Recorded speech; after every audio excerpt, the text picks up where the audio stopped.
masih ini pernah menjadi saksi buta. Masih ini pernah berlinangan air mata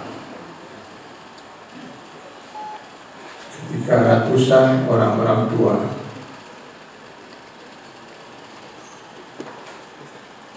yang kehilangan anak-anak mereka,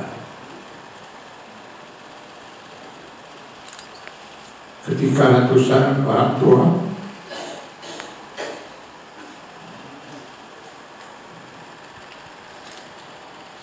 kehilangan harapan anak-anak soleh mereka, karena anak-anak mereka telah disesatkan oleh satu aliran sesat yang sesungguhnya sangat kecil kelompoknya.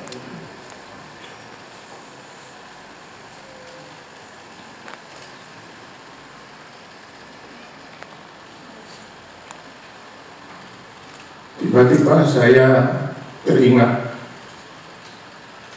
kalau tidak segera kita bendung penyebaran aliran-aliran sesat ini, khususnya Syiah, ini akan berpotensi untuk menyesatkan akidah umat. Saya khawatir akan banyak sekali orang tua yang kehilangan harapan mereka untuk memiliki anak-anak yang soleh. Padahal setiap orang tua punya kewajiban, qu anfusakum wa ahlikum nar. Setiap orang tua di akhirat nanti akan dimintai pertanggungjawaban oleh Allah Subhanahu wa Ta'ala.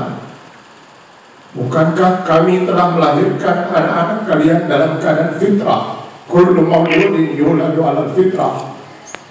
Fitratul iman wal Islam, fitrat Allah allati fatara an-nasa 'alaiha.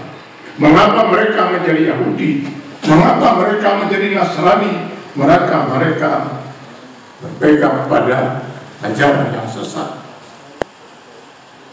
Saya yakin setiap orang muslim, setiap orang tua yang muslim pasti bercita-cita, alangkah indahnya hidup ini jika suatu saat kita meninggal dunia, anak-anak kita sendiri yang memandikan jenazah kita.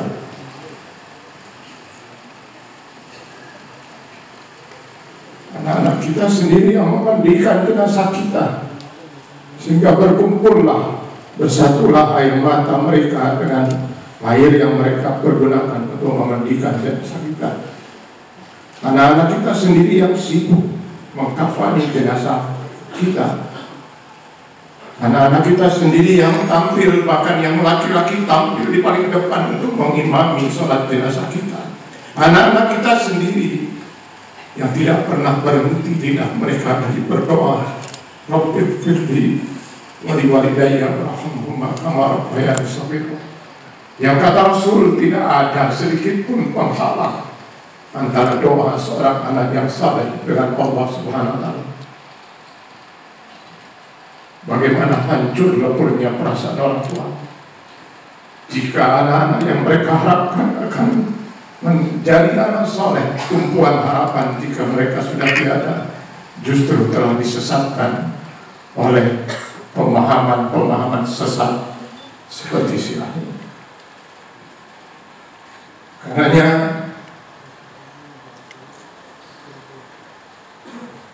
kami sangat mengimbau dan menyerukan kepada pemerintah bahwa negara wajib untuk membela hak warga negaranya. Hak yang paling asasi bagi orang yang beragama, adalah keyakinan dan keimanan. Pemerintah wajib membela 6 agama yang sudah diakui resmi oleh pemerintah. Siapapun tidak berhak untuk mencaci maki, menodai 6 agama yang diakui resmi oleh pemerintah. Mereka tidak punya alasan untuk berlindung di balik HAM. Sama sekali tidak punya alasan untuk itu. Karena bukan termasuk HAM mencaci maki dan menodai agama yang resmi. Ini adalah tindakan pidana. Pemerintah harus cepat bertindak. Jangan sampai menunggu konflik besar terjadi. Kita semua mengharapkan kedamaian di negeri ini. Umat Islam khususnya ulama sudah terlalu banyak bersabar dengan apa yang dilakukan oleh kelompok-kelompok yang sangat tidak bertanggung jawab. Mereka menyebarkan kebencian, mereka sebarkan ajaran-ajaran yang sangat sesat dan menyesatkan. Dan kesabaran ini pasti ada ujungnya.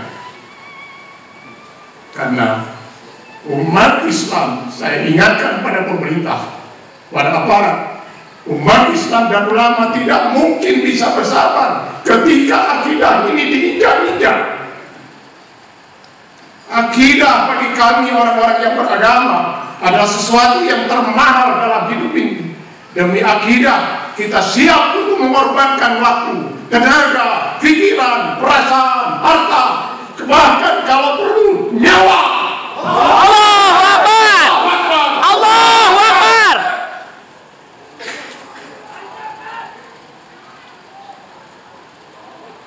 Untuk itu hari ini 22 Jumadisani 1435 Hijriah, 20 Jumadisani 1435 Hijriah, bertepatan dengan 20 April 2014 Miladiah, di Masjid Al-Fajar Bandung. Alhamdulillah, Duyufur Rahman, para ulama yang saya yakin dimuliakan Allah Subhanahu wa Ta'ala, para habaib, para pimpinan pondok pesantren, para atasib, para asatiz, para pimpinan halaqah, baik yang tergabung di dalam Majelis Syura, Dewan Pakar Aliansi Nasional Anti Syiah, bersama para ulama dan umat yang hadir bersepakat untuk berdeklarasi. Dan untuk itu izinkanlah saya membacakan isi deklarasi.